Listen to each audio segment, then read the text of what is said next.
नमस्कार साथियों। BA final दर्शन शास्त्र की कक्षा में आप सभी का हार्दिक स्वागत है। मैं कालूराम जानी, सहायक आचार्य, doctor Bhimrao Ambedkar government college, Sriganganagar.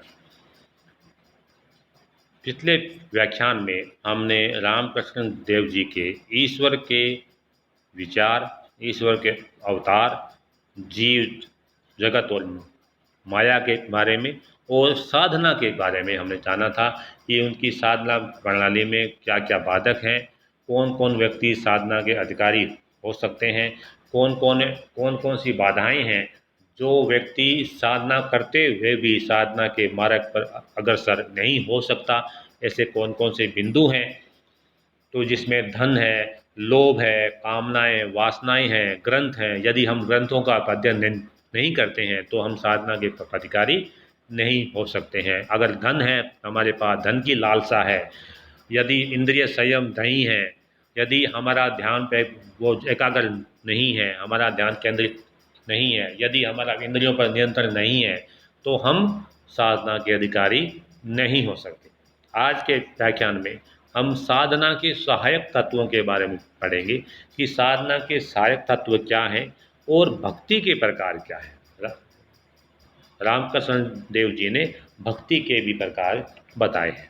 सबसे पहले अपने साधना के सहायक तत्व पढ़ते हैं कि साधना ऐसे कौन से चीज़ हैं जिनकी सहायता से हम साधना के मार्ग पर बाधाएं और अवरोधक होते हुए भी अग्रसर हो सकते हैं। सबसे पहली चीज़ है सहनशीलता। जो सहन करता है वही जीवित रहता है, जो सहन नहीं करता है उसका विनाश हो जाता है। दूसरा है अब निष्कपटता। निष्कपटता मतलब जो छल कपट से दूर हो। जो व्यक्ति संसार में अपने आप की चतुर व चालाक समझते हैं उन्हें ईश्वर की प्राप्ति नहीं हो सकती। जो व्यक्ति संसार में अपने आप को चतुर व चालाक समझते हैं, अपने को चालाक मानते हैं, दूसरे को मूर्ख मानते हैं, उन्हें ईश्वर की प्राप्ति नहीं हो सकती। कौवा बहुत चतुर होता है परंतु चोंच गंदगी में ही मारता है। चित्त की सरलता ईश्वर की प्राप्ति का सरल मार्ग है। चित्त आपका जितना सरल होगा मन जितना आपका सौम्य होगा, मन जितना आपका सुंदर होगा, ईश्वर की प्राप्ति उतने ही सरल रूप से आपको हो पाएगी। तीसरा बिंदु है सत्संग।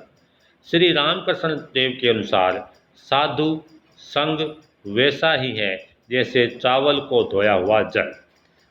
किसी व्यक्ति को यदि अत्यंत नशा चढ़ जाए तो उसे चावल का धोया हुआ पानी पिला दिया जाए तो उसका नशा उतर जाता है। इसी प्रकार यदि इस संसार रूपी मद में जो मदहोश है उनका नशा दूर करने के लिए साधु सत्संग में यदि वो व्यक्ति जाए तो उसका वो लोभ, वो उसका नशा जो है वो दूर हो सकता है। विनय। जो व्यक्ति विनयशील होकर साधना के मार्ग पर आगे बढ़ना चाहता है उसके लिए साधना करना बहुत ही आसान रहता है। जो ईश्वर प्राप्ति का विचार रखता है, जो विनयशील होना चाहिए। रामकृष्ण कहते हैं कि तराजू का पलड़ा कितना भारी होता जाता है उतना ही नीचे की ओर झुकता जाता है। आप में यदि गुण, आप गुण है, आप में यदि गुण है, आप गुणशील हो तो आपको अभिमान नहीं करना होगा। आप यदि अभिमान करोगे तो आप में अहंकार का भाव आ जाएगा। जो व्यक्ति जितना अधिक गुणशील होगा, गुणमान्य होगा, जितने व्यक्ति में गुण अधिक होंगे वो व्यक्ति उतना ही अधिक विनम्र होगा, वो व्यक्ति उतना ही अधिक विनयशील होगा। जिस प्रकार पेड़ जो होता है वो पेड़ जो जिस पर ज़्यादा वृक्ष ढकते हैं, जो झुक जाता है, आपने देखा होगा जो सीधे पेड़ होते हैं वो सीधे खड़े रहते हैं, लेकिन जिस पेड़ पर भार ज़्यादा है वो पेड़ झुके हुए होते हैं। यानी जिस व्यक्ति में गुण ज़्यादा है उस व्यक्ति को अपने अहंकार में जीना नहीं चाहिए, उस व्यक्ति को सदा ही विनयशील होना चाहिए, उस व्यक्ति को सदा ही विनम्र होना चाहिए, उस व्यक्ति को हमेशा ही झुककर अभिवादन करना चाहिए। ये उस व्यक्ति की खास बात होती है जिस व्यक्ति में गुण ज़्यादा होते हैं। त्याग है। आध्यात्मिकता की प्राप्ति सांसारिक त्याग से ही हो सकती है। जिस प्रकार मक्खी प्रत्येक वस्तु पर बैठती है लेकिन मधुमक्खी केवल फूलों का ही रस ग्रहण करती है, अतः मनुष्य को भी इनसे त्याग का आचरण करना ग्रहण करना चाहिए। अध्यवसाय। यदि थोड़ी साधना करने से ईश्वर के दर्शन नहीं हो तो व्यक्ति को निराश न होकर धैर्य धारण करना चाहिए। ईश्वर के दर्शन नहीं होते हैं, हमने 4 दिन भी ईश्वर की भक्ति की, हमारा ईश्वर की भक्ति में मन नहीं लगा, तो हमें निराश नहीं होना चाहिए। हमें निरंतर ईश्वर की भक्ति करनी चाहिए, निरंतर ईश्वर की प्रार्थना करनी चाहिए। कभी कभी ईश्वर की कृपा अवश्य होगी, हमें निरंतर साधना में रत रहना चाहिए। व्याकुलता।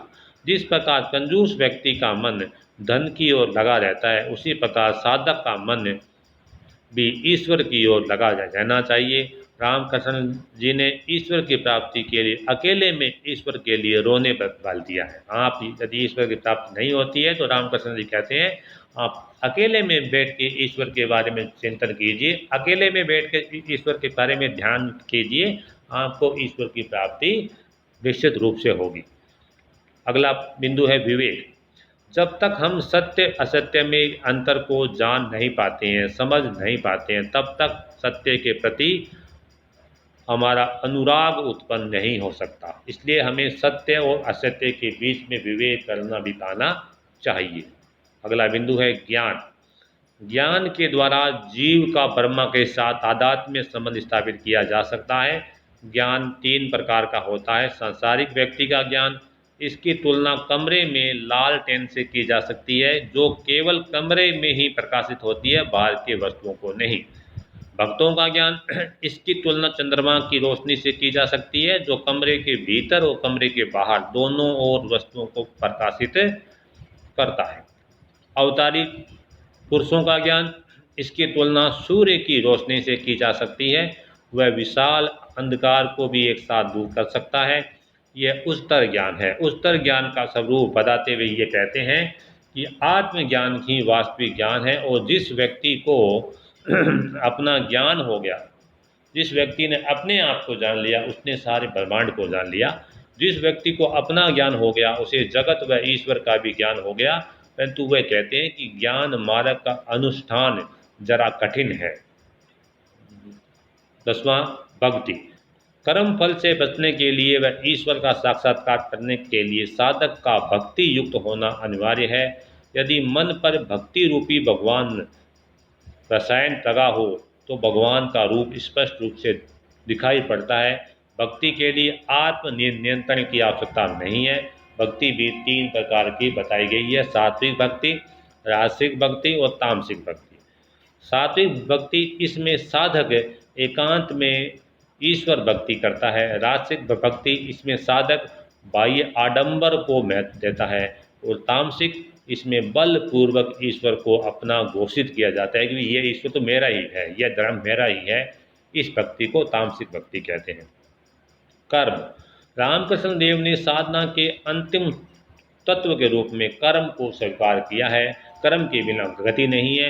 ये कहते हैं कि कर्म के द्वारा ही ईश्वर को प्राप्त किया जा सकता है, परंतु वह कर्म जो है वो निष्काम भावना से होना चाहिए। निष्काम भावना से प्रेरित होकर किया जाना चाहिए। केवल निष्काम कर्म से ही ईश्वर की भक्ति या ईश्वर की प्राप्ति संभव है, सकाम कर्म से नहीं। अब ये अंत में भक्ति के प्रकारों की भी व्याख्या करते हैं। रामकृष्ण देव पहले भक्ति के 7 चरण सोपान तय करते हैं, फिर इन 7 को 2 भागों में बांटते हैं। सबसे पहला है साधु राग, दूसरा श्रद्धा, तीसरा निष्ठा यानी, चौथा है भक्ति, 5वां है भाव, छठा है महाभाव, 7वां है प्रेम। ये शक्ति के भक्ति के 7 चरण हैं। अब इन्हीं को 2 भागों में बांटते हैं, विधि और राग। विधि भक्ति वह है जो नियम पूर्वक की जाती है। जब हम नियम पूर्वक ईश्वर की साधना करते हैं तो उस भक्ति को ये विधि भक्ति कहते हैं। विधि भक्ति में तो विधि विधानों में, जो शास्त्रों में वेदों में जो भक्ति का रूप दिया गया है, उस रूप का अनुसरण करते हुए यदि हम भक्ति मार्ग पर चलते हैं तो वो विधि भक्ति है। तो दूसरा है राग भक्ति। राग भक्ति वह है जो प्रेम के द्वारा उत्पन्न होती है, तो यही श्रेष्ठ भक्ति है। इसका मतलब रामकृष्ण देव जो है वो राग भक्ति को ही श्रेष्ठ मानते हैं। इसे ही वे पराभक्ति भी कहते हैं। तो इस प्रकार से रामकृष्ण देव ज्ञान, कर्म और भक्ति तीनों की मार्ग को ज़रूरी मानते हैं। वो कहते हैं कि ज्ञान मार्ग के द्वारा भी ईश्वर को प्राप्त किया जा सकता है, भक्ति के द्वारा भी प्राप्त किया जा सकता है, और ज्ञान प्रेम के द्वारा भी ईश्वर को प्राप्त किया जा सकता है। बहुत बहुत धन्यवाद।